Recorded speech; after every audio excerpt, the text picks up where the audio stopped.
इधर महाराज जब बलि ने हवन अपना यज्ञ प्रारंभ किया, भृगुवंशी ब्राह्मणों ने ये हवन प्रारंभ किया। देवता दर दर भटक रहे हैं। इनकी माता अदिति ने कहा कि किस प्रकार से मेरे पुत्रों को पुनः स्वर्ग का आसन मिल सके। कश्यप महाराज जी के पास गई, अपने पति के पास गई और हाथ जोड़कर निवेदन करने लगी, केनाहं विदनां ब्रह्मन् उपस्थाय जगत्पतिं तथा मे सत्य संकल्पो विद्यात समनोरथम। कह रही हैं कि हे पतिदेव, किस प्रकार से मेरे पुत्रों को पुनः स्वर्ग का राज्य प्राप्त होगा। मैं अपने मनोरथ को पूर्ण करने के लिए कौन सा व्रत करूं। कश्यप महाराज ने कहा कि हे देवी, आप कोई व्रत करो। इस व्रत को करने से, इस उपवास के फल से तुम्हें पुत्र के रूप में साक्षात नारायण भगवान मिलेंगे। महाराज, ये व्रत कैसे किया जाता है? मैं करूंगी। मैं इंद्र सहित अपने बेटों को ऐसे भटकते हुए नहीं देख सकती। तो कहा, फाल्गुने श्यामले पक्षे द्वादश्याम पयोव्रतः अर्चयेन्द्रविदाक्षं भक्त्या परमयान्वितः। आपको फाल्गुन के महीने के शुक्ल पक्ष में इस व्रत को करना पड़ेगा और द्वादशी पर्यंत इस व्रत का, इस उपवास का, द्वादशी तक का ये उपवास आपको करना पड़ेगा। महाराज, इसके नियम क्या होंगे कि प्रतिपदा दिनमारभ्य यावत शुक्ल त्रयोदशी। देवी, प्रतिपदा के दिन से, शुक्ल प्रतिपदा दिन से इसको आरंभ करो और जब तक त्रयोदशी नहीं आ जाती तब तक ये व्रत रखना है। इसका उद्यापन त्रयोदशी में होना है। आचरण कैसे रखेंगे महाराज? तो ब्रह्मचर्यमघ्न स्वप्नम स्नानम त्रिसवर्णम चरे। देवी, आपको 3 बार स्नान करना होगा और सपने में भी ब्रह्मचर्य को भंग नहीं करना होगा और केवल दूध पीकर इस व्रत को करना होगा। जब अदिति ने ये व्रत किया, तो व्रत किया, तुम्हारा तस्या प्रादुर्भूतात् भगवान् आदिपुरुषः पीतवासा चतुर्बाहो शंख चक्र गदाधर। व्रत पूर्ण होने पर महाराज साक्षात नारायण वामन अवतार में अदिति के सामने प्रकट हुए। बोलो वामन भगवान की जय हो। पीतवासा चतुर्बाहो, भगवान ने सुंदर पीतांबर धारण कर रखी है हमारा और 4 हाथों सहित भगवान अदिति के सामने प्रकट हुए। अदिति ने देखा कि नारायण सामने प्रकट हुए हैं तो प्रणाम करने लगे। तम नेति गोचरम वीक्ष्य सहोत्साय सादरम नमामि भूकायेन दंडवत पीत विह्वलः। अचानक भगवान को सामने देखा तो भगवान के पीठ से विह्वल होकर नमामि भूकायेन, नीचे लेटकर भगवान को दंडवत प्रणाम किया। अदिति से कुछ कहा नहीं जा रहा है, नेत्रों से अविरल अश्रुधारा, स्नेह रूपी अश्रुधारा बह रही है। इधर ऋषियों ने देखा अरे भगवान प्रकट भये हैं, तो ऋषि लोग भी महाराज बड़े प्रसन्न भये। तम वटु वामनं दृष्ट्वा मोदमाना महर्षयः कर्माणि कारयामासु पुरस्कृत्य प्रजापतिं। भगवान ने अदिति से कहा कि मैया अब मैं आपके पुत्र के रूप में प्रकट हुआ हूँ, इसलिए मुझ में पुत्र के रूप में ही मुझको देखो। और उसी समय भगवान 52 अंगुल के बन गए, छोटे से बामन रूप में भगवान प्रकट हो गए। बोले बामन भगवान की जय हो। तम वामनं वटु दृष्ट्वा महर्षय मोदमानः। तम उन वामन वट को देखकर मोदमाना का मतलब होता है प्रसन्न हुए। कौन है? महर्षया, जो बड़े बड़े महर्षि से सब प्रसन्न हुए, क्योंकि उस वट में उन्होंने नारायण को पहचान लिया। और प्रजापतिं कश्यप पुरस्कृत्य कर्माणि कारयामासु। प्रजापति कश्यप को आगे कर भगवान के संस्कार की कार्रवाई करने लग गए। इस वट के आगे के जो संस्कार हैं उस संस्कारों को प्रारंभ किया जाए। तम वामनं वटु दृष्ट्वा महर्षयो मोदमानः। बड़े प्रसन्न हुए महाराज। ऋषियों ने सबसे पहले भगवान का नामकरण किया। कहा ये इंद्र के छोटे भाई हैं, इसलिए इनका नाम होगा उपेंद्र। तो वामन भगवान का नाम पड़ गया उपेंद्र। बोलो उपेंद्र भगवान की जय हो। सब ऋषियों ने मिलकर महाराज उपनयन संस्कार किया। कोई द्विज द्विज तब कहलाता है जब उसका उपनयन संस्कार हो जाए। द्विजाति का योग्योपवीत संस्कार होने पर ही वह द्विज बन जाता है। संस्कारा द्विज उच्यते। द्विज जो 2 बार जन्म लेता उसे भी द्विज कहा गया है। द्वाभ्याम जायते इति द्विजः। द्विज का मतलब श्रेष्ठ भी होता है। अमरकोश में द्विज का अर्थ श्रेष्ठ भी लिखा गया है। द्वाभ्याम जायते इति द्विजः, जो 2 बार पैदा होते हैं। पक्षी एक बार अंडे के रूप में फिर बच्चे के रूप में पैदा होता है, इसलिए पक्षियों को भी महाराज द्विज कहा जाता है। एक द्विज आपके मुंह में भी है, दांत एक बार आते हैं फिर टूट जाते हैं फिर दोबारा आते हैं। 2 बार जन्म लेते हैं, इसलिए दांतों को भी द्विज कहा जाता है। और ब्राह्मण, वो ब्राह्मण द्विज होता है जिसका यज्ञोपवीत संस्कार होता है। एक ब्राह्मण का दूसरा जन्म कब माना जाता है? जब उसका यज्ञोपवीत संस्कार होता है। इसलिए कहते हैं संस्कारा द्विज उच्यते। वामन भगवान को सविता माता ने गायत्री प्रदान की। बृहस्पति महाराज ने यज्ञोपवीत दिया। कश्यप जी ने मेखला दी। पृथ्वी ने कृष्ण जन्म दिया महाराज। चंद्रमा ने दंड दी। आदित्य ने कोपिन पहना ली। आकाश ने महाराज छत्र दिया। ब्रह्मा जी ने कमंडलू दे दी। सरस्वती ने रुद्राक्ष की माला दे दी। यक्षराज ने भिक्षा पात्र दे दिया। और महाराज साक्षात भवानी महाकाली ने भिक्षा प्रदान की। बोलो वामन भगवान की जय हो। जब भवानी ने भिक्षा दे दी, यज्ञोपवीत संस्कार जिनका हुआ है, अभी भी ये परंपराएं अपनाई जाती हैं हमारा।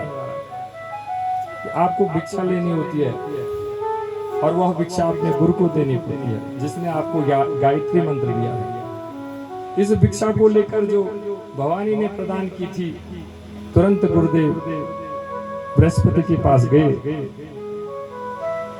बृहस्पति महाराज ने देख लिया ये जो चेला है ना, ये जो शिष्य है, ये सामान्य नहीं है, ये त्रिलोकीनाथ है। कहा इतनी भिक्षा से काम नहीं चलेगा। वामन भगवान ने कहा आपको कितनी भिक्षा चाहिए, कितनी दक्षिणा चाहिए? कहा हे बटुक, हे वामन, ये तुम दे सकते हो तो मुझे तीनों लोक का राज दे दो। कहाँ मिलेगा, कैसे मिलेगा? कहाँ मिलेगा? यमुना के तट पे जाओ, वहां पर बलि यज्ञ कर रहा है, उसका 99 यज्ञ उसके पूरे हो गए हैं, मात्र एक और यज्ञ होना है, उससे पहले भिक्षा में तीनों लोगों को ले लो। हाँ हाँ हाँ। अब तो महाराज वामन भगवान महाराज छोटे छोटे कदमों से एक छत्र वामन भगवान ने धारण कर रखा है, वटुक के रूप में नर्मदा नदी के तट पर पहुंचते हैं, जहां बलि भृगुवंशी ब्राह्मणों से अपना हवन करवा रहा है। यहाँ निरंतर हवन चलता जा रहा है महाराज, और उधर भगवान छोटे छोटे लोगों से उस यज्ञ मंडप के बाहर,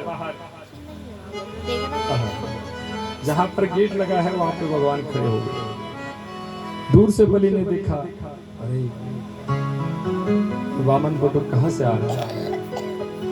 अब भगवान ने हाथ में वीणा ली और उस पर तान छेड़ते हुए कहने लगे, तेरे द्वार खड़ा भगवान, भगत भर दे रे झोली।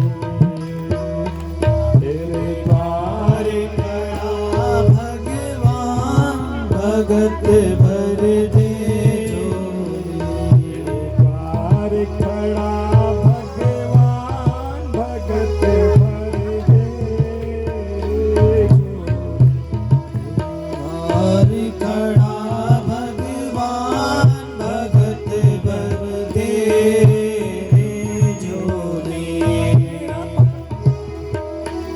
भगत भर दे झोली, भगत भर दे झोली। ऐसा सुंदर गायन जब भगवान ने किया तो देखा, बलि ने देखा तो तुरंत दौड़कर महाराज बलि भगवान को लेने पहुंच गया। मेरे दरवाजे पर कोई ब्राह्मण आया है, हाँ मेरे तो अहोभाग्य है कि स्वागतम ते नमस्तुभ्यं ब्रह्मं किं कर्वामते। ब्रह्मर्षिणां तपः साक्षान्मन्ये त्वा आर्यवपुर्धमा। आहा,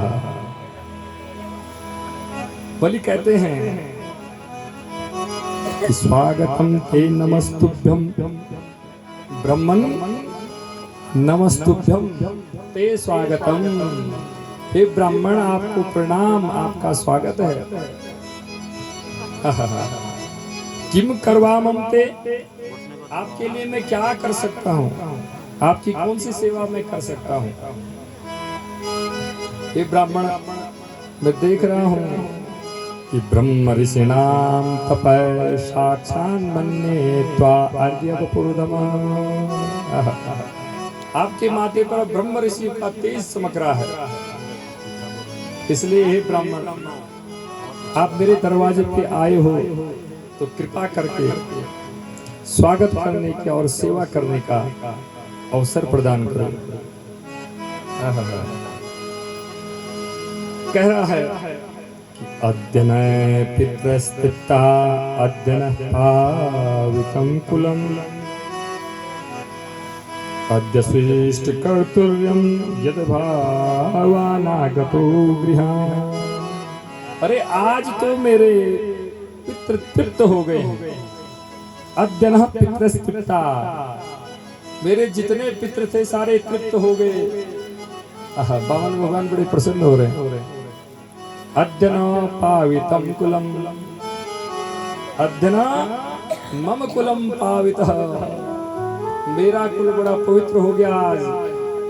वामन भगवान ने कहा, क्यों भाई, ऐसा क्या हुआ? तो कहने लगा, यद भगवान आगतो गृहान्, आप जब हमारे घर पे पधारे तो आपके पधारने से मेरा कुल ही पवित्र हो गया, मेरे सारे पितृ तृप्त हो गए। वामन भगवान बड़े प्रसन्न हुए। आप क्या चाहते हो महाराज? वामन भगवान से पूछ रहे हैं क्या चाहिए आप? यद वटो वांछसि तत्प्रतीक्षमे तमार्थिनं विप्रसुतानुकर्तये गाम कांचनं गुणवदधाममिष्टं तथा न पेयमुदवा विप्रकन्यः। इस श्लोक के महाराज पहले 2 चरणों में इंद्रवंशा छंद का प्रयोग किया गया और दूसरे जो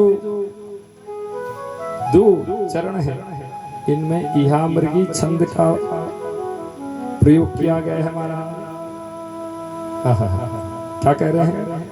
यद यद वटो वांछसि प्रतीक्षमे, यद यद वटो वांछसि तत्र प्रतीक्षमे। तुम्हें जो चाहिए जैसा जैसा हे ब्राह्मण आप मांगोगे ना मैं वो आपको दूंगा। क्यों? त्वाम अर्थिना, तुमको कुछ चाहने वाला, विप्रसुतान तर्क, तुमको कुछ चाहने वाला ब्राह्मण पुत्र मैं समझता हूं। इसलिए हे ब्राह्मण पुत्र आपको जो चाहिए आप कहिए, आपको क्या चाहिए? वामन भगवान बड़ी टकटकी लगा के आज बलि को देख रहे हैं। ये तो अद्भुत ब्राह्मण भक्त है। महाराज कहिए तो सही क्या चाहिए? गाम कांचन है। क्या आपको गाय चाहिए? कोई एक नहीं जितनी चाहिए उतनी गाय मैं आपको दे दूंगा। अच्छा यदि आपको गाय नहीं चाहिए तो क्या आपको कांचन सोना चाहिए? महाराज एक बार कह के देखिए, तीनों लोग इस समय मेरे अधिकार में है, जितना सोना चाहिए उतना सोना दे दूंगा। गुणवद धाम, धाम यानी घर। यदि आपको कोई सुसज्जित घर चाहिए तो ये बलि आपको सुंदर सा घर प्रदान करेगा। बस आपने सिर्फ कहना है गाम कांचनम गुणवद धाम मिष्टम। यदि आपको कोई पवित्र धाम चाहिए, घर चाहिए तो उसको मैं आपको दूंगा। मिष्टम का मतलब होता है पवित्र। तथा नुपेयुत्मुपवा विप्रकन्या तथा अंजलम। यदि आपको अन्न चाहिए तो मैं आपको अन्न देता हूँ। पेय का मतलब जल देता हूँ। और अगर ये भी नहीं चाहिए, आप इसलिए घूम रहे हैं विप्र कन्या कि आपको विवाह के लिए कोई उचित कन्या नहीं मिल रही है, तो मैं त्रिलोक में घूमूंगा और आपके हाइट के बराबर कहीं ना कहीं ऐसी ही बोनी कन्या लेके आऊंगा। आप कहो तो सही आपको क्या चाहिए? वामन भगवान बड़े प्रसन्न हुए। भगवान ने कहा सीधे मांगूंगा तो राक्षस बुद्धि है, पलट जाएगी। इसलिए कभी किसी के पास मांगना हो तो शास्त्रों में ऐसी वर्णन नहीं किया जाता है कुछ चीज। मांगने वाला हमेशा छोटा होना चाहिए, इसलिए भगवान वामन बन के गए हैं। देने वाला बड़ा होना चाहिए। तो वामन इसलिए हुए हैं कि मांग रहे हैं। अब कहा मांगना है तो पहले किसी की प्रशंसा करनी चाहिए, तभी तो दिल खोल के कोई देगा। कहा हे राजन मैं जानता हूँ आपको, अरे आपके बारे में मैंने सुना है। यतो जाते हिरण्याक्ष छन्देकम इमाम महिम पृथ्वीरम दिग्विजये नाविंतम गदायुधः। अरे बलि मैं जानता हूँ, तुम्हारे कुल को जानता हूँ मैं। मुझे पता है मैं तुम्हारे वंश में पैदा हुए हिरण्यकश्यप को भी जानता हूँ, उनके बेटा प्रहलाद को भी जानता हूँ, उनकी कीर्ति भी मैंने खूब सुनी है। और हिरण्यकश्यप वही हिरण्यकश्यप ना जिससे भगवान पूरे दिन लड़ते रहे, तब जाके संध्याकालीन समय पर नरसिंह भगवान मार पाए, जिसको मारने के लिए भगवान को ऐसा अद्भुत रूप लेना पड़ा। तुम्हारा कुल कोई सामान्य कुल नहीं है। और प्रहलाद जैसा भक्त मैं उसको भी जानता हूँ। प्रहलाद के बेटा विरोचन को भी मैं जानता हूँ, और विरोचन के बेटा तुम हो बलि, मैं ये जानता हूँ। अब तो बलि ने कहा ये तो बड़े त्रिकालदर्शी हैं, इन्होंने तो बिना कुंडली देखी मेरी पूरी जन्म पत्री बता दी, पूरे वंश के बारे में बता दिया कि कोई सामान्य ब्राह्मण नहीं है। हा हा हा। कहा हे राजन, अगर आप देना ही चाहते हो ना, इतना बड़ा कुल तुम्हारा, अब मैं बिना लिए गया तुम्हारा आपकी अपकीर्ति होगी, इसलिए मैं हूं ब्राह्मण, बटुक हूं, मुझे ज्यादा कुछ नहीं चाहिए। मुझे अगर दे सकते हो तो पदानी तीन देतेन्द्र सम्मितानि पदामः। मैं इधर उधर इसलिए भटक रहा हूँ, मुझे गाय नहीं चाहिए, मुझे सोना नहीं चाहिए। महाराज आजकल जहां भी जाता हूँ वहां सारे नगर बस गए हैं, कहीं बैठकर संध्या बंदन करने के लिए जमीन नहीं मिलती है मुझे, इसलिए मैं ज्यादा कुछ नहीं चाहता हूँ। अपनी संध्या बंदन के लिए 3 पग जमीन चाहता हूँ।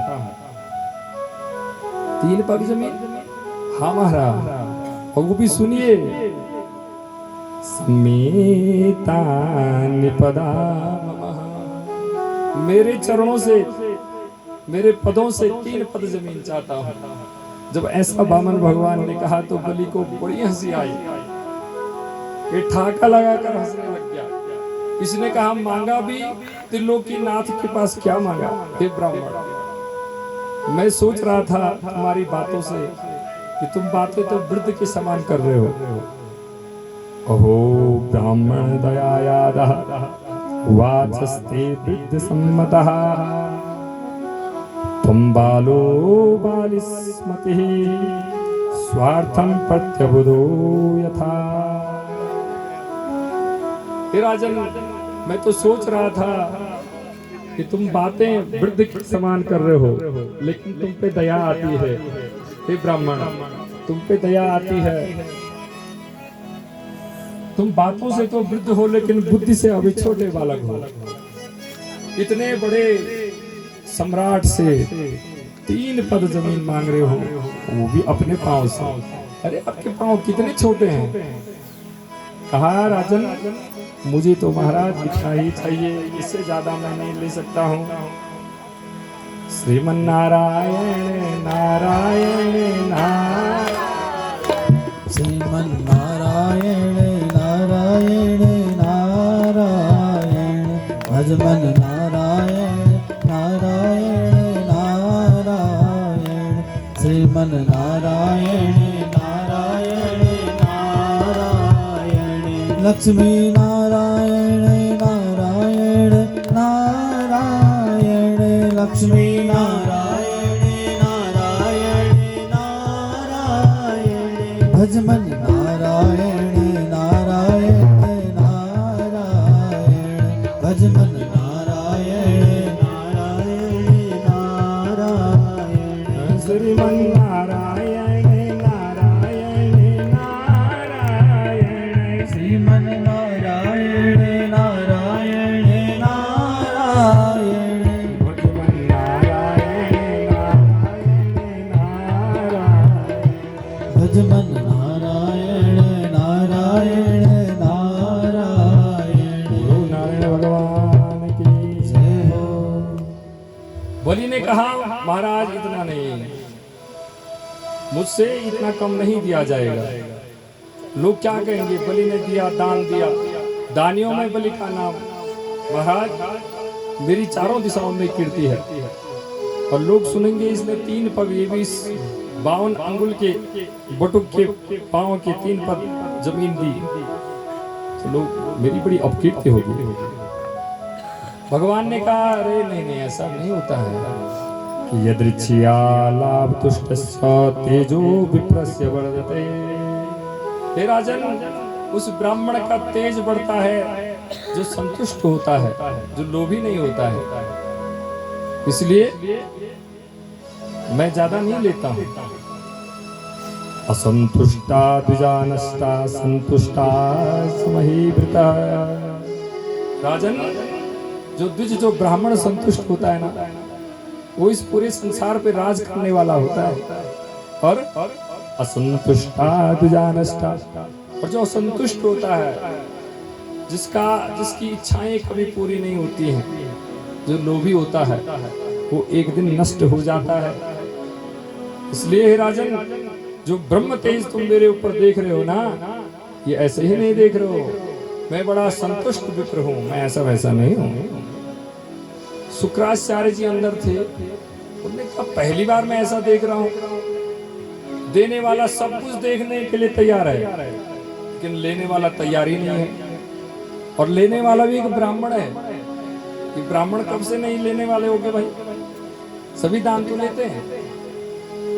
अब शुक्राचार्य जी महाराज का दिमाग खड़क गया। महाराज तुरंत अंदर से ही आवाज लगाते हैं, एस विरोचने साक्षात भगवान विष्णुरव्ययः काश्यपादितो जातो देवानां कार्य साधक।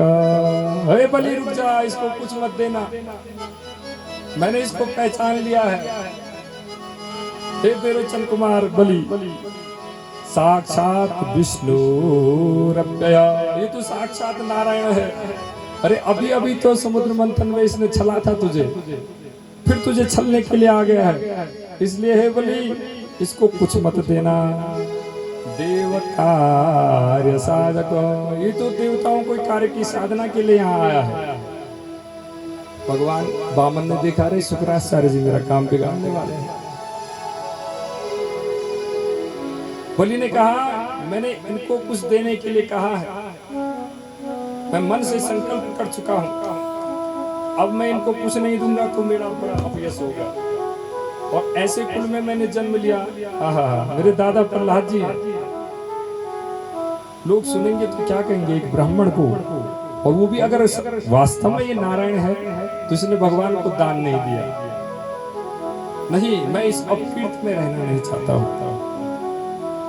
शुक्राचार्य जी ने समझाया, हे मूर्ख, तेरे पास इतना ही धन है तो धन को 5 प्रकार से बांटना चाहिए।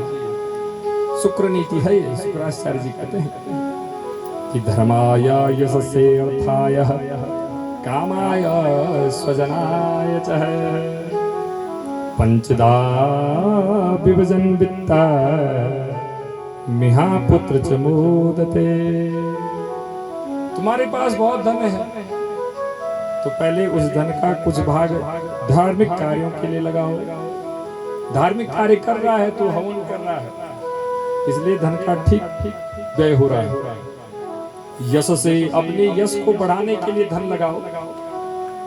अर्थाय, पैसे से पैसा कमाया जाता है, व्यापार करने। अर्थ के लिए अर्थ लगाया जाता है, अपने धन का प्रयोग तो अर्थ के लिए कर सकता है। स्वजनाय च, और अपने बंधुओं के लिए धन का प्रयोग कर सकता है। पंचदा विभजन वित्त मिहा पुत्र समोदते। नीति तो कहती है 5 प्रकार से धन का व्यय होना चाहिए।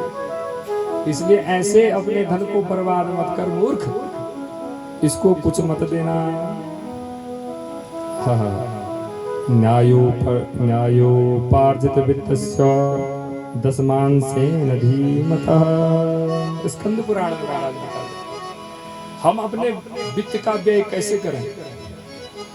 अगर आप न्याय से आपने धन कमाया है तो उस वित्त का, उस धन का दशांश यानी 10% हमेशा धार्मिक कार्य में लगाना चाहिए। कर्तव्यो विनियोगस्य ईश्वरार्पितमेव च। इसीलिए लोग कहते हैं कुछ न कुछ धार्मिक कार्य में दान अवश्य करना चाहिए। शिव पुराण में और क्लियर कर दिया। शिव पुराण कहता है कि यदि आपने धन कृषि कार्य से कमाया है तो उसका 10% धार्मिक कार्य में देना चाहिए। शिव पुराण के वचन। यदि आपका धन मंदिर से आया है, आप मंदिर में पूजा पाठ करते हैं, वहां से धन आया है, तो उसका 25% धार्मिक कार्य में देना चाहिए, थोड़ा परसेंटेज बढ़ जाता है। और यदि आपके पास धन नौकरी से आया है, नौकरी से, तो उसका 17% कितना चाहिए हिसाब किया गया, 17%। अगर आप राजा की नौकरी करते हैं, सरकारी नौकरी करते हैं, तो जो कमाया उसका 17% धार्मिक कार्य में लगा दो। किसी ने कहा महाराज हम जा रहे हैं, अचानक हमें कोई धन मिल गया, ड्रीम 11 में टीम लगाई, वहां धन मिल गया, करोड़पति बन गए, तब क्या होगा? महाराज अगर ऐसा धन कहीं मिल जाए तो क्या करें? तो कहा शिव पुराण कहते हैं कि 50% उसका दान कर दो, आधा आधा। और महाराज इस प्रकार से शिव पुराण में धन का इस प्रकार से व्यय किया जाए लिखा है। देवी पुराण तो कह रहा है कि अन्यायोपार्जित वित्तेन द्रव्येन सकृतं कृतं न कीर्तिरिह लोकेश परलोके न तत्फलम्। न्याय से कमाया हुआ जो भी धन है उसका दान भी नहीं करना चाहिए। आपने किसी का पैसा मार के कमाया और उसको भगवान को दान कर दिया, तो इससे न तो इस लोक में सुख मिल पाता है, न तो परलोक में ही महाराज सुख मिल पाता है। शुक्राचार्य जी ने कहा धन का व्यय तो अच्छा कर रहा है, लेकिन इस ब्राह्मण बटुक को दान मत देना। जब शुक्राचार्य जी ज्यादा कहने लगे तो भगवान ने कहा ठीक है हम चलते हैं। बलि ने कहा नहीं महाराज, भगवान ने कहा अगर देना ही है ना तेरे को तो संकल्प कर। शुक्राचार्य जी ने कहा संकल्प मत करना, देख लेना, और तो कुछ भी कर पर संकल्प कर ही मत। बलि महाराज ने कहा महाराज मैंने एक बार वचन दे दिया है, मैं झूठा साबित होऊंगा। शुक्राचार्य जी ने कहा बेटा मत घबरा, कभी कभी झूठ भी बोलना चाहिए। शास्त्र कहता है कभी कभी झूठ बोलने से पाप नहीं लगता है। शुक्राचार्य की नीति कहा महाराज कहाँ कहाँ झूठ बोला जा सकता है? स्त्री सु नर्म विवाहे च वित्यर्थे प्राण संकटे गो ब्राह्मण हिंसाय नानितम साधुगुप्सितम। कभी कभी स्त्रियों के पास झूठ बोलना पड़े तो बोला जा सकता है, उससे पाप नहीं होता है। अब आप कहेंगे ऐसा क्यों कहा? देखिए स्त्री गृहस्थ को चलाने वाली होती है। अगर किसी महिला ने अपने पति से कहा कि आज मेरे लिए फलानी चीज लेके आना, कुछ चीज मंगा दी और घर पे आकर आप भूल गए या नहीं लाए, आपको याद था आप नहीं लाए, सीधे ही आके आपने घर पे कहा कि मैं ये चीज नहीं लाया हूँ, तो महाराज रात का खाना मिलने वाला नहीं है, जिससे तुम्हारी गृहस्थी बिगड़ सकती है। छोटे से सत्य से यदि आपका गृहस्थ टूट सकता है, उससे बढ़िया है कि स्त्री के पास झूठ बोल दो, कोई बात नहीं है, क्योंकि वहां तुम्हारी गृहस्थी का सवाल है। इसलिए कहा स्त्री सो हमारे तो तनख्वाह ली प्रति साल बिछू फलानी दीदी मुंह के बड़े नेकलेस के बड़े बड़े कभी दिन कौन कुछ कभी ना,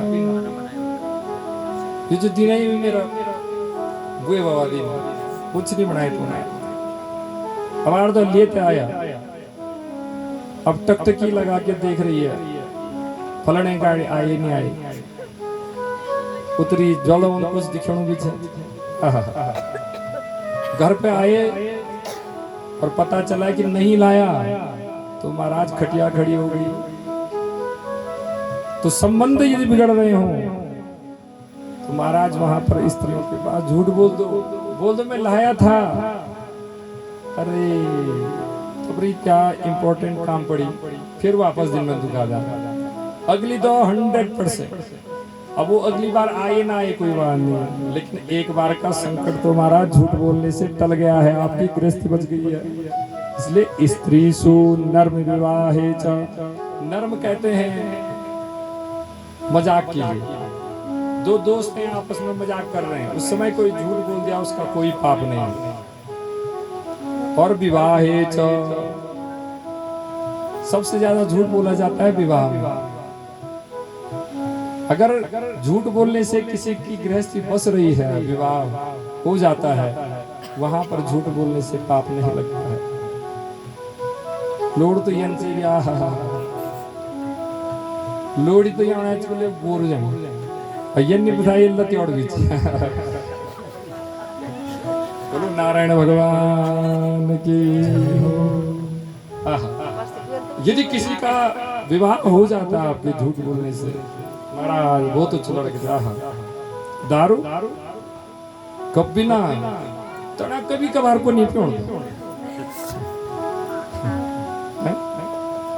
जुआ। ये पापा हमारे तो कुल्ले में कहीं जुआ नहीं किया बाबा जर खेलता है।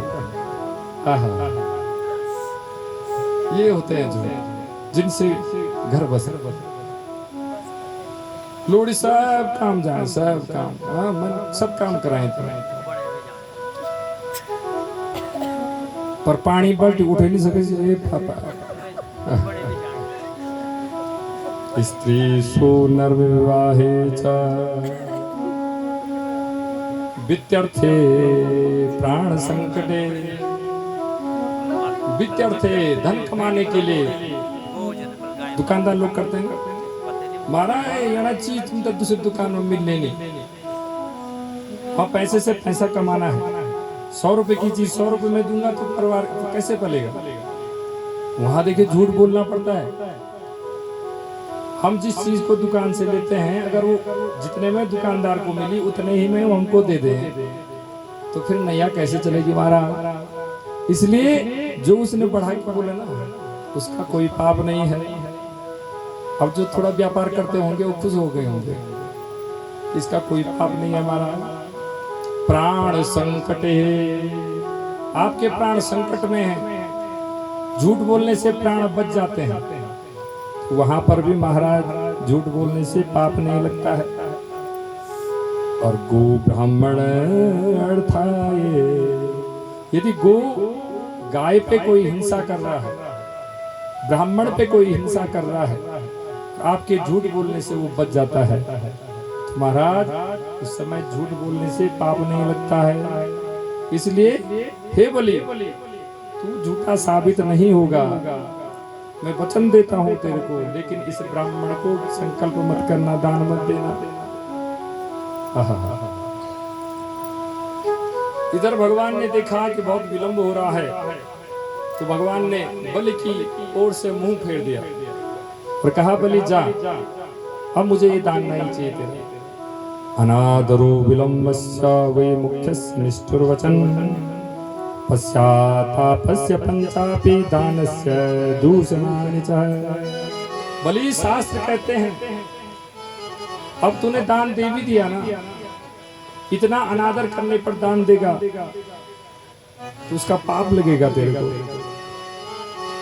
विलंब, दान देने में विलंब करने पर भी पाप लगता है, वो दान दूषित हो जाता है। हमारे घर गांव में देखिए महात्मा साधु संत आते हैं और कुछ 5 रुपए लेना विदर्धन करते हैं। और कुछ लोग तो ये करते हैं, कुछ देर तक अंदर ही घूमेंगे वो कि क्या तब तक चले जल्द जबरदस्ती विलंब करेंगे, और उसके बाद सोच सोच के 5 रुपया दे भी दिया तो महाराज वह आपने पाप किया। विलंब करने से दान दूषित हो जाता है। ले जो जरूरत हो तो ले जाओ। निष्ठुर वचन कहने से दान दूषित होता है। किसी को दिया भी और बोल के दिया, निष्ठुर वचन, कठोर वचन बोल के आपने दिया, महाराज वो दान भी दूषित दान है। एक ने दिया लेकिन रात भर नींद नहीं आया, अरे आज 10 रुपए करना चाहिए पापा, तेरे चाय पियो भगवान, रात भर पश्चाताप किया, भगवान उस दान का कोई फल नहीं है, उस उससे पाप लगता है महाराज। हाँ हाँ हाँ। पंचापि दानस्य दूषणानि च, ये 5 चीजें दान को दूषित कर देते हैं, इसलिए बलि रहने दे। अश्रद्धा हुतं दत्ता तपस्तप्तं कृतं च सद्युच्यते पार्थं न च तत्प्रतेनो। गीता में लिखा है महाराज, अश्रद्धा से दिया गया दान इसका कोई फल नहीं है। बलि इसलिए रहने दे, तेरे बस का नहीं है। बलि ने कहा मैं संकल्प करता हूं। अब तो महाराज बलि महाराज ने संकल्प करने के लिए लूटा लिया,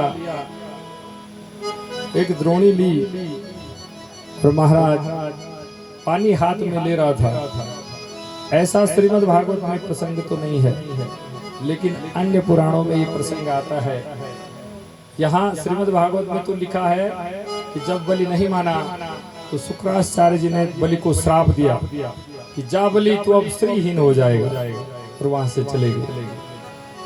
तो बलि स्त्रीहीन भगवान के कारण नहीं हुआ, शुक्राचार्य जी महाराज के श्राप के कारण हुआ।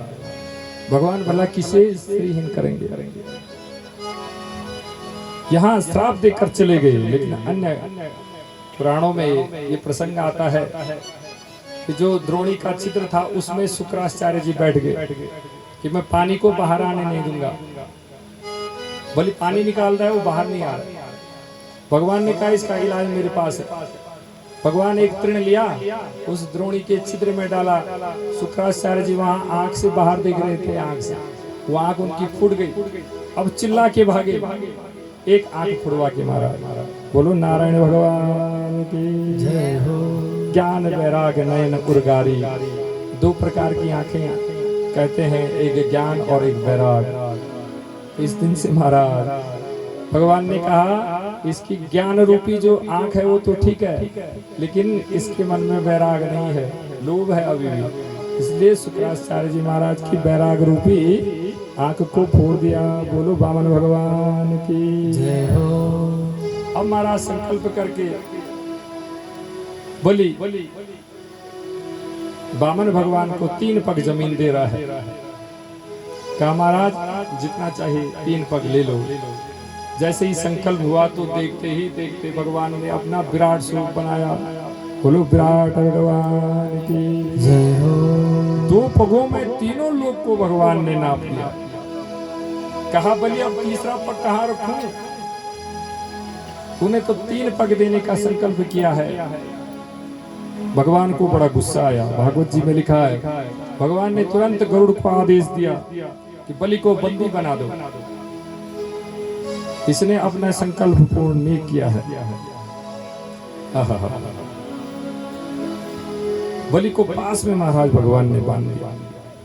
राक्षसों ने आक्रमण करना प्रारंभ किया तो बलि ने रोक दिया। कहा नहीं, ये वामन साक्षात भगवान है, नारायण है, मैं अपने वंश को कलंकित नहीं करूंगा। बलि की पत्नी बड़ी संस्कारवान वृंदावली भगवान के चरणों में गिर गई। महाराज भगवान से प्रार्थना करने लगी। उसी समय महाराज प्रहलाद जी प्रकट हुए और भगवान की स्तुति करने लगे। इस अवसर का फायदा उठाया जामुन जी ने। उस समय जामुन जी इतने बलवान थे सतयुग में कि भगवान का इतना विराट रूप, और एक क्षण में उन्होंने भगवान की परिक्रमा कर ली। ऐसा मौका कहाँ मिलेगा? इसीलिए तो जब समुद्र लांघना था हनुमान जी से जामुन जी कहते हैं अगर मैं वृद्धावस्था में नहीं होता तो मेरे लिए काम बड़ा आसान था। कितने बलवान थे जामुन जी। प्रहलाद जी जब आए तो भगवान प्रहलाद जी की स्तुति पे रीझ गए और कहा हे प्रहलाद तेरे कहने पर मैं इस बलि को छोड़ देता हूँ। बलि ने कहा भगवान ये शरीर भी अपना ही धन होता है, इसलिए तीसरा पग मेरे सर पर रखिए और मेरा पूर्ण समर्पण आपके लिए है, इसलिए मुझे ग्रहण करिए। भगवान बड़े प्रसन्न हुए, बलि के सर में पांव रखा।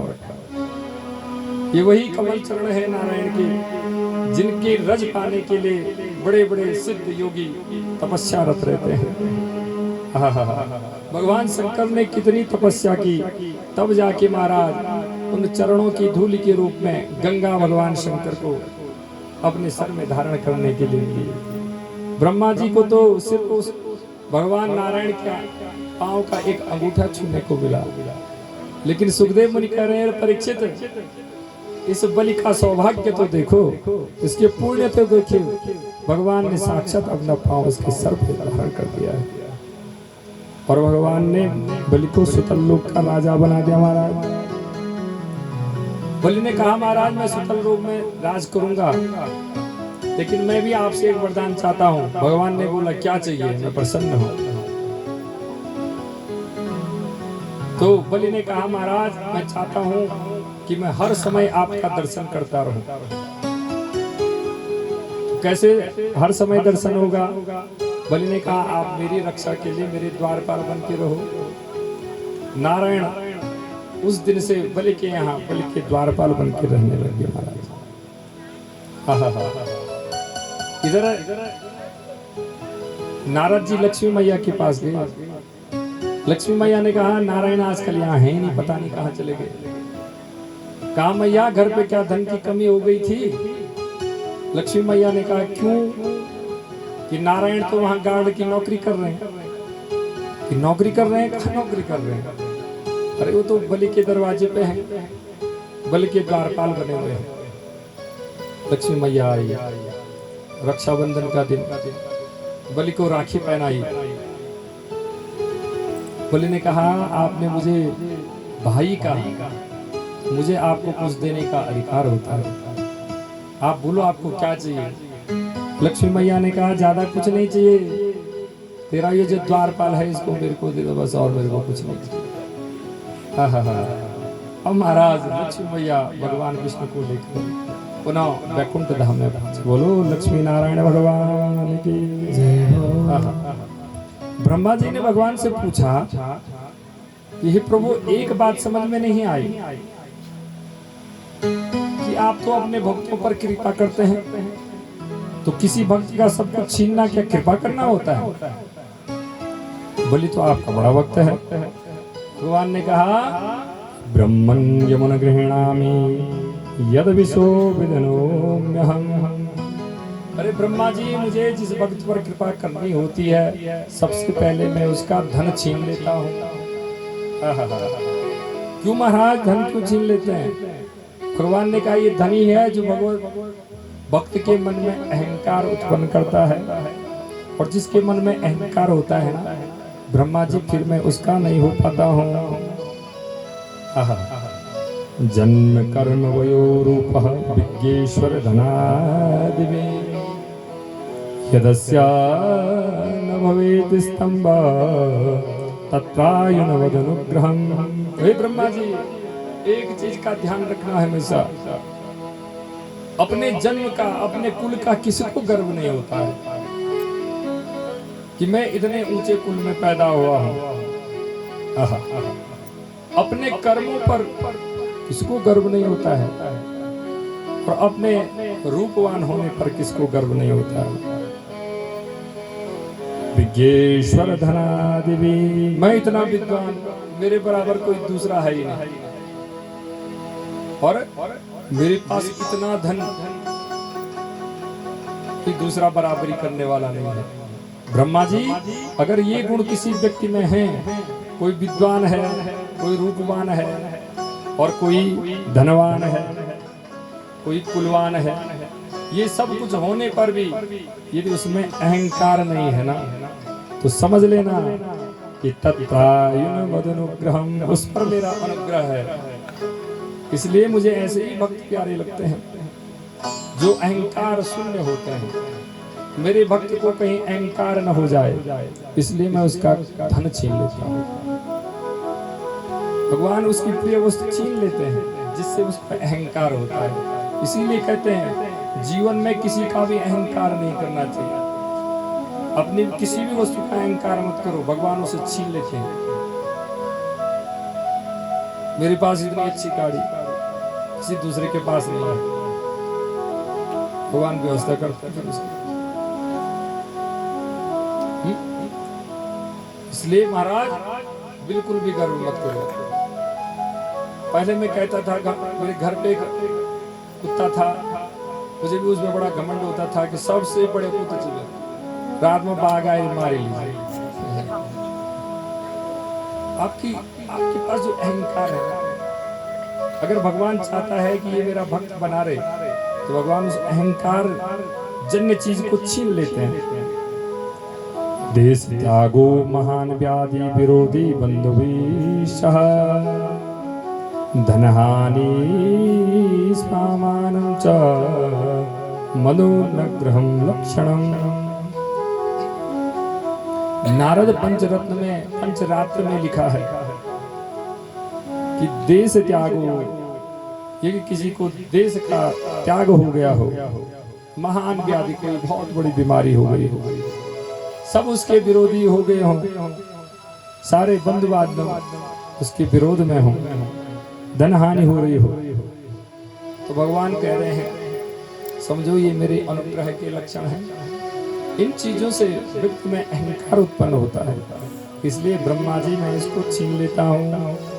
ब्रह्मा जी ने हाथ जोड़ा, भगवान की प्रार्थना की, स्तुति की, अकर्तुम अकर्तुम समस्तम जगदीश्वर, हे प्रभु सब कुछ आप ही हो। और महाराज वहां से अंतर ध्यान हो गया। बोलो नारायण भगवान की जय हो। श्रीमन नारायण नारायण नारायण, श्रीमन नारायण नारायण नारायण, भज मन नारायण नारायण नारायण, भज मन नारायण नारायण नारायण,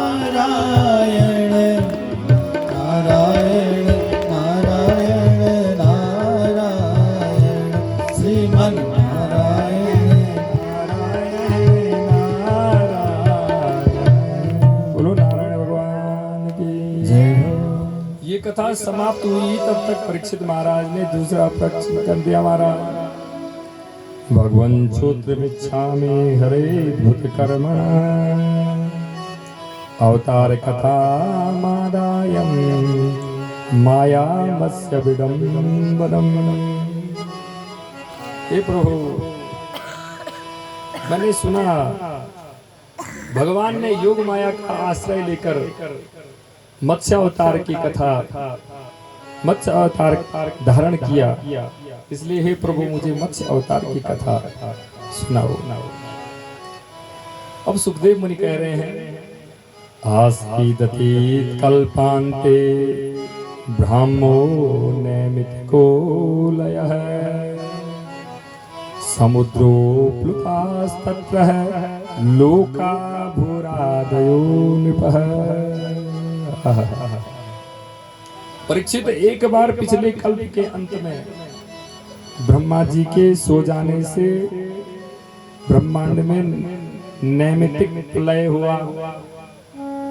भागवत में प्रलय के महाराज 4 प्रकार बताए गए हैं। एक प्रलय नित्य प्रलय है। इस संसार में हर क्षण प्रलय होती रहती है। यहाँ हर समय कोई ना कोई जीव मरता रहता है। इसको नित्य प्रलय कहते हैं।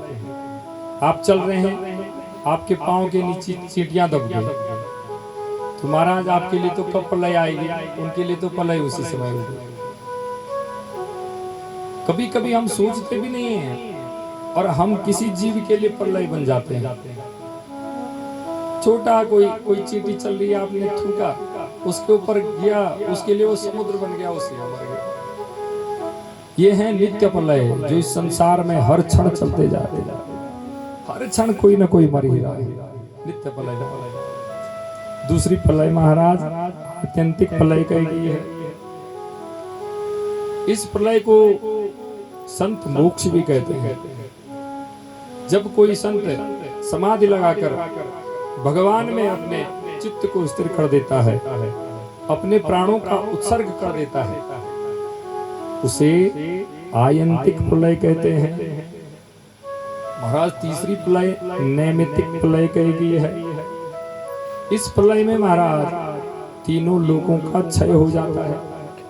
उस समय ब्रह्मा जी सो जाते हैं और चौथी जो प्रलय है वो प्राकृतिक प्रलय कही गई है, जिसमें संपूर्ण ब्रह्मांड का नाश हो जाता है। ये कब होती है? जब ब्रह्मा जी की आयु 100 वर्ष हो जाती है, उस समय प्राकृतिक प्रलय होती है, प्राकृतिक प्रलय होती है। तो नैमित्तिक प्रलय का समय है। ब्रह्मा जी को नींद आ गई है तो महाराज सुखदेव मुनि कह रहे हैं उस समय तत्र राजर्षि कश्चिन नामना सत्यव्रतो महा नारायण परो तप्त तपसा सलिलासनः। उस समय एक राज ऋषि, एक राजा है जो ऋषियों के जैसे आचरण करने वाले हैं। काश्चिन नामना सत्यव्रतो महा, सत्यव्रत नाम के एक राजा उस समय है जब नैमित्तिक प्रलय आ रही थी। ये बड़े धर्मवान राजा थे। वर्तमान महाकल्प में वही विश्वमान सूर्य के पुत्र शारदेव है। एक दिन ये सत्यव्रत कृतमाला नदी के तट पर महाराज संध्या वंदन कर रहे थे, सूर्य को जल अर्पण कर रहे थे। एकदा कृतमालायां कुर्वतो जलतर्पणम्। उनकी अंजलि में उसी समय जल के साथ एक छोटी सी मछली आ गई। राजा उसको घर ले आया, एक बड़े पात्र में रखा। जिस पात्र में रखा उसी समय उस पात्र के बराबर ये मछली हो गई। अब राजा ने उससे बड़े पात्र में रखा, मछली उसी पात्र के बराबर हो गई। जितने बड़े पात्र में रखा मछली बढ़ती ही जाती है। राजा ने कहा ये अद्भुत मत्स्य है, इसलिए महाराज इसको तालाब में छोड़ दिया। तालाब में छोड़ा तो तालाब के बराबर हो गया। अब तो राजा समझ गया जरूर कोई ना कोई भगवान का रूप है। समुद्र में जैसे लाई तुम्हारा मत्स्य अपना शरीर बहुत बड़ा भगवान ने बना दिया। और भगवान ने कहा, आकाशवाणी हुई, हे सत्यव्रत, आज से ठीक 7वें दिन के बाद इस पृथ्वी पर प्रलय आने वाली है। इस पृथ्वी पर कुछ बचने वाला नहीं है, इसलिए तू कुछ महत्वपूर्ण बीज सप्त ऋषियों को, धन धान्य को इकट्ठा करके अपने पास रख। प्रलयकालीन समय में सारी पृथ्वी डूब जाएगी पानी में, तब मेरे प्रभाव से एक नौका उत्पन्न होगी। ये जो मेरे मत्स्य अवतार में जो मेरा सींग है, इस पर बासुकी नाग से उस नाव को बांधना, सभी वृक्षों के बीजों को इकट्ठा करके, धन धान्य अनाज को इकट्ठा करके सप्त ऋषियों से इस नैया में बैठ जाना। ब्रह्मा जी के उठने तक मैं तुम्हें इस जल में विलीन पृथ्वी में घुमाता रहूंगा और तुम्हें भगवान की लीलाओं का वर्णन सुनाता रहूंगा। इसी से महाराज मत्स्य पुराण बना, जो भगवान ने इस सत्यव्रत को सुनाया वही आगे जाकर मत्स्य पुराण के रूप में प्रकट हुआ। बोलो नारायण भगवान की जय हो। ब्रह्मा जी सो गए तो सोते ही एक हायग्रीव नामक राक्षस ने ब्रह्मा जी के मुंह से वेदों को चुरा लिया। अब भगवान ब्रह्मा जी के उठते ही भगवान ने हायग्रीव अवतार लिया। इसको देवी का, माँ भगवती का वरदान था, इसको कोई हायग्रीव ही मार सकता है, जिसका सर घोड़े का हो और शरीर नर का हो। तो भगवान ने पुनः वेद ब्रह्मा जी को लौटाए तो पुनः हमारा सृष्टि का निर्माण हो। बोलो नारायण भगवान की जय हो। ये परीक्षित आगे जाकर सूर्य वंश की कथा आती है। समय तो बीतता जा रहा है। सूर्य वंश इतना बड़ा महाराज, श्रूयतां मानवो वंशो प्राचीन परमं तपः न शक्यते विस्तरतो वक्तुं वर्षत सतेरपि। इतना बड़ा सूर्य वंश कि सुखदेव जी कह रहे हैं इसके विस्तार का वर्णन करने में तो मैं भी समर्थ नहीं, इसलिए संक्षेप में सुखदेव जी इस सूर्यवंश का वर्णन सुना रहे हैं। नवम स्कंद में महाराज सूर्यवंश और चंद्रवंश का वर्णन आता है। सुखदेव जी कह रहे हैं कि भगवान विष्णु के नाभि से ब्रह्मा जी प्रकट हुए, और ब्रह्मा जी से मरीचि, मरीचि से कश्यप, कश्यप से सूर्य, इनको विश्ववान भी कहते हैं, इनसे श्राद्ध देव मनु उत्पन्न हुए, इन्हीं में से वैवत्स मनु जो संतानहीन थे महाराज, इनकी पत्नी है श्रद्धा, इनके कुलगुरु हैं वशिष्ठ महाराज, इन्होंने मित्रा वरुण यज्ञ किया। इस यज्ञ के चरु से महाराज श्रद्धा चाहती थी कि लड़की उत्पन्न हो, और महाराज चाहते थे लड़का हो, तो इला नाम की लड़की उत्पन्न हुई। वशिष्ठ जी ने कहा यार मैं तो चाहता था लड़का हो, इसलिए इन्होंने नारायण की तपस्या की और इस इला को सुद्युम्न नाम का लड़का बना दिया। ये सुद्युम्न महाराज एक दिन आखेट के लिए मेरु पर्वत की तलहटी में गया। ये वही क्षेत्र था जहाँ नित्य गौरी शंकर निवास करते हैं। भगवान शंकर पार्वती के साथ यहाँ थे, तो पार्वती ने कहा कि अचानक कोई आ जाता है तो मुझे बड़ी लज्जा आती है, इसलिए भगवान शंकर ने उस स्थान को श्राप दे दिया, यहाँ जो भी प्रवेश करेगा वो स्त्री बन जाएगा। सुद्युम्न महाराज जाते जाते उसी मेरु पर्वत की तलहटी में चले गए, कारण से पुनः स्त्री हो गई, विवाह बुद्ध से हुआ, पुत्र हो गया पुररवा। वशिष्ठ जी ने अब शंकर की तपस्या की, पुनः सुद्युम्न को पुरुष बना दिया महाराज। ऐसा बहुत बड़ा वंश है सूर्यवंश। इधर महाराज मन और श्रद्धा के 100 अन्य पुत्र हुए, इनमें से महाराज एक इक्ष्वाकु, जिनके छींकने से इक्ष्वाकु वंश उत्पन्न हुआ, जिसमें भगवान राम का प्राकट्य हुआ। बोलो नारायण भगवान की तस्यानुचरितं राजन् रसिभिस्तत्त्वदर्शिभिः श्रुतं हि वर्णितम्